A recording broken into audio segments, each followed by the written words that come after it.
To do this, you need to log in about 8 minutes before your match starts, because at 3 minutes, you will not be allowed to change any settings. So here I am with 7 minutes left and 4 minutes to make changes.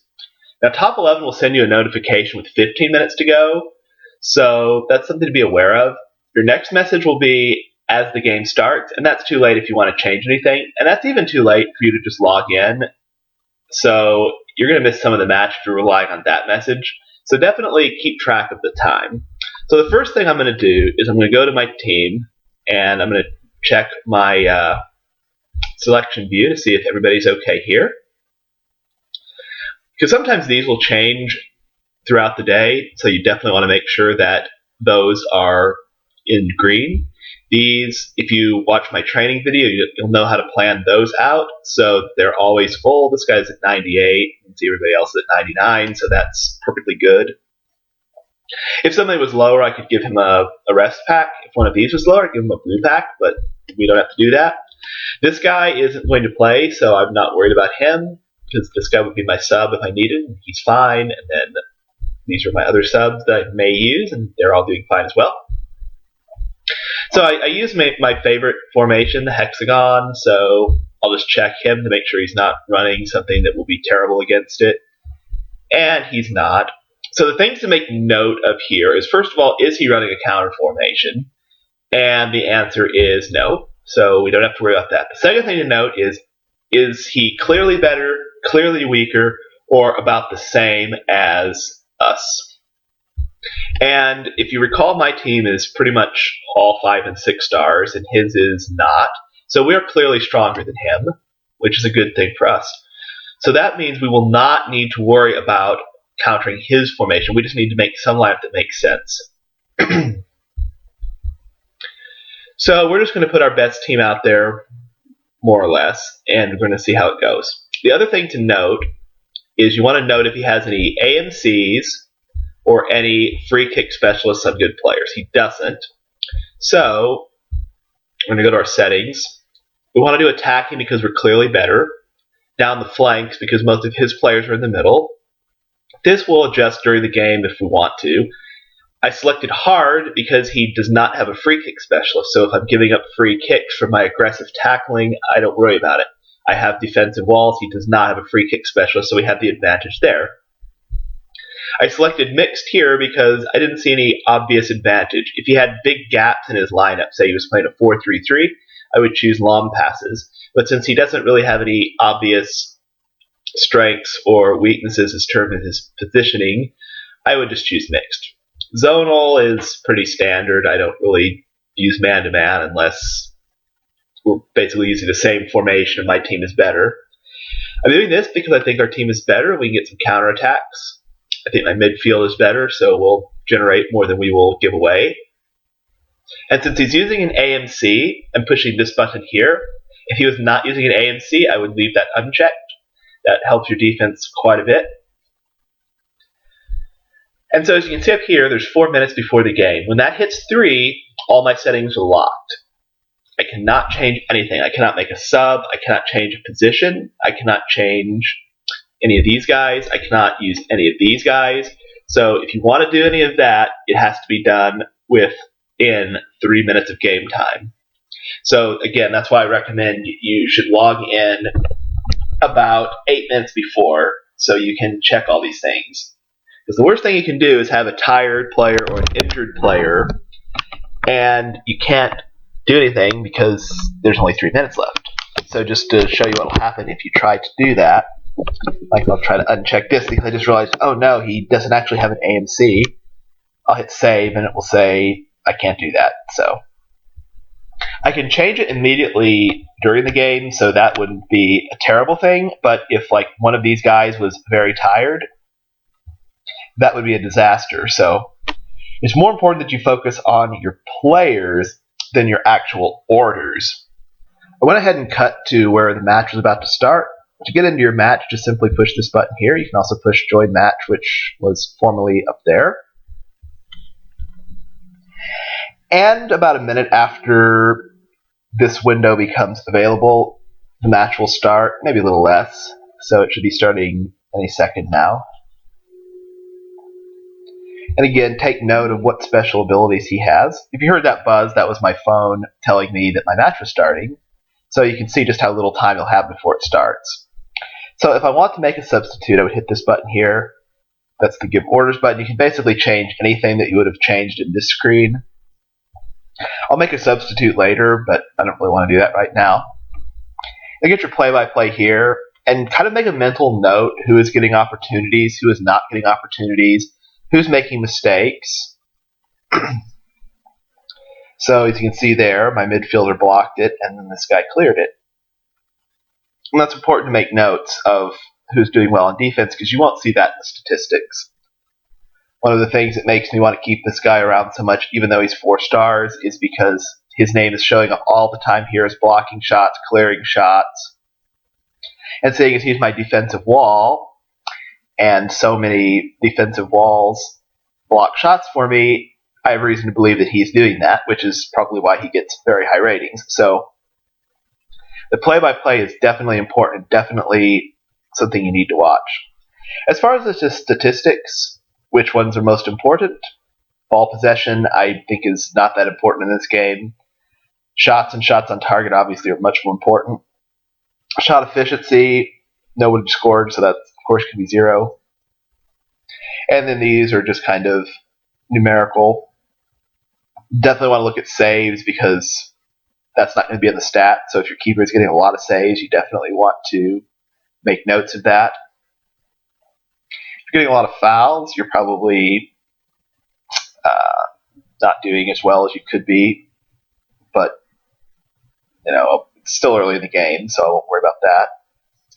Tackles, he has a lot more than me so far, so that's probably an indication that I've had the ball more and been attacking more, so that's definitely a good thing. Yeah, I'm going to keep it right out and cut the ball, so that's good. So again, that's something you can make note of. If your keeper is stopping corners, then he's doing a good job, even if it won't show up in the stats. See, he doesn't get a save for that, but I'll make a mental note that my keeper made a good play there. So, and then here comes Cabillo, my best player. It's a chance. Goal. So yeah, I can kind of anticipate that, since he scores nearly every time he gets open, because he's just absolutely amazing. And those are other things you make mental notes of. When he gets open, he almost always scores. If others get open, sometimes they don't. So figure out which ones are converting the highest percentage of their chances, which ones are getting a lot of chances, and use that to your advantage, because there's so much information available in the play-by-play that's not going to show up here. And if you just watch your match later, like look at the box score, you're not going to see all this. Like, see here, his guy just made a mistake and gave me a counterattack. So if my guys are allowing counterattacks, goal. I definitely want to know who is giving up counterattacks for my team. If I'm collecting a lot of counterattacks, even if I'm not scoring, that means my midfield is doing a very good job. If I'm giving up more counterattacks, then that means they're doing a poor job, and I want to uncheck the forced counterattacks button. But since I now have one counterattack, which I scored a goal on, and he hasn't had any, that means that we probably have the advantage there, so I want to keep doing that. So we're just about to halftime. Now, a very important note is when you make a substitution, it takes a few minutes for it to go in. If you make a sub right before the half, he'll come in right after the half. So if I wanted to sub, now would be a good time. I don't, so we won't worry about that. Another note about substitutions is if you substitute a guy in before the 70th minute, he gets credit for a game played and credit for a rating on the stat sheet. So if you want a guy to get credit for that, you need to sub him in early. So if you sub him in at about the 60th minute, he should get in before the 70th minute. But if you wait till like the 67th or 68th minute, he's not going to get in before the 70th minute. If you get an injury, then they'll sub in pretty quickly. But if it's just a sub, then it takes a reasonable amount of time, sometimes 5 to 10 minutes in the game. So prepare for that. Now, if this was a closer game and it was a big match, I would oftentimes have this screen open. Perfect example was in a Champions League match last season. It was just back and forth. So I would be in here changing my orders almost constantly based on who was doing well. I would need to change, say, to hard attacking because we got behind. Oh, now we're ahead. Defensive. Oh, well, we're back behind. And this also takes a few minutes of game time to become official. So you don't want to just throw it in there at the last second. Again, plan ahead. Figure out your strategy before the game starts. You can't be fumbling around trying to decide what to do in the middle of the match because it'll be too late. So I picked these settings before the game, and I've seen no reason to change them. I mean, maybe I could do hard pressing since... I think I will, since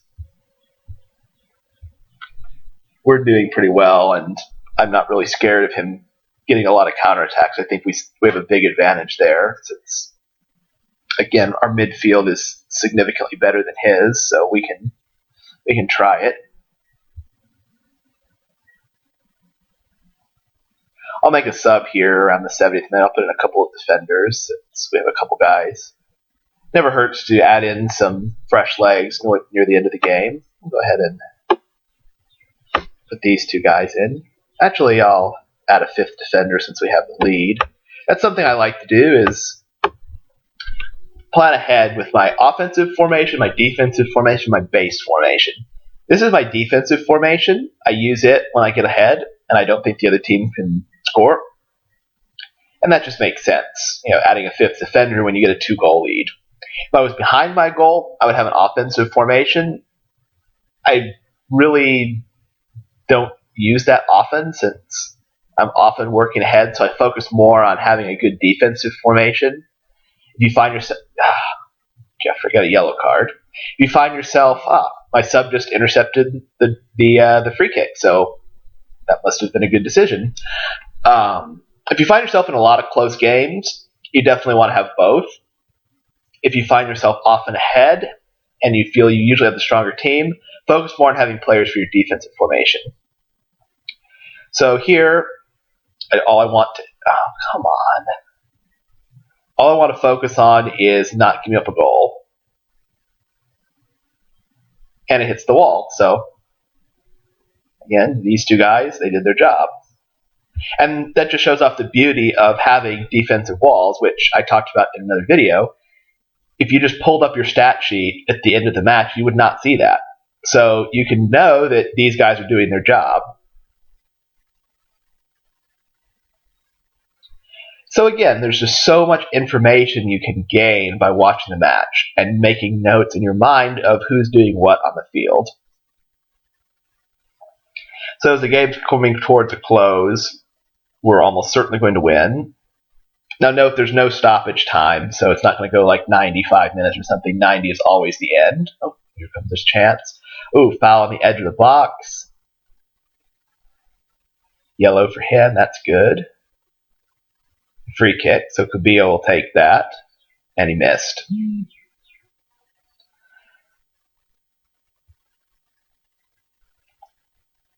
And you see Weiser's name has popped up a lot, making good plays, so I suspect he'll get a reasonably good rating. Sometimes you won't see anybody's name the whole game. Like, I don't recall seeing his name, so he'll probably have a 6 or a 7. He got a goal, so he'll probably have a higher score. He always does just about have a 7 or an 8. So now on this screen, you can also get some relevant information. This is just the overview. Doesn't really say anything of value. On the reward screen, this definitely does. I don't have any ticket or merchandise because I was away, but this is what I got for the match. This was my win bonus for the players. I had that maxed out, so that's a good idea when you're at a higher level, is you want to have this at the maximum if you can afford it. This is my new fans, 4,540 fans, so that's good. I made a substitution, so I get that. I won, so I got that. I watched the match, so I got that. I had the man of the match, so I get that. It goes on the player who won man of the match. And fair play means you got no cards. I got 2 cards, as you can see there, so I don't get that. If you lose the match, they take away one of these, so that's not so good, but not a big deal. Ratings, it's really important that you click on these because your subs ratings will not show up on the box score if you don't watch the match. You'll have to actually go in and look at them. And so, yeah, as I said, I saw his name a lot, so he was man of the match. So, again, you can make mental notes of who's playing well, and it will usually be consistent with what you think. I said, I hadn't seen his name, so he'll probably have a 6 or a 7. This guy's always got a good score. And as I said, our midfield was doing well, which is why we were getting a lot of opportunities. So they had one of our other 8s. And he was doing pretty well on defense as well. So these numbers seem to make sense. So now that the match is complete, what you definitely want to do is if you have supporters, you want to send thanks always. There's just no reason not to, and you definitely want to get them to come back, so I will send them a thanks. Now that the match is over, you can click on this button, and you can see your fixture. And if you forget anything, you can also see his ratings over there. So see, his players actually played okay, except his strikers didn't do well, which also will give you some more useful information. It will tell you that your guys were outperforming his guys. And so that's kind of why we won, is our defense was stopping his strikers.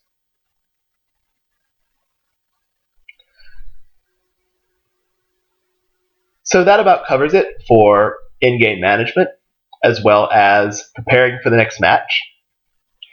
I hope you enjoyed it, and I hope you learned something about this game, and I hope I will see you again for the next part in this series. Thank you very much, and have a wonderful day.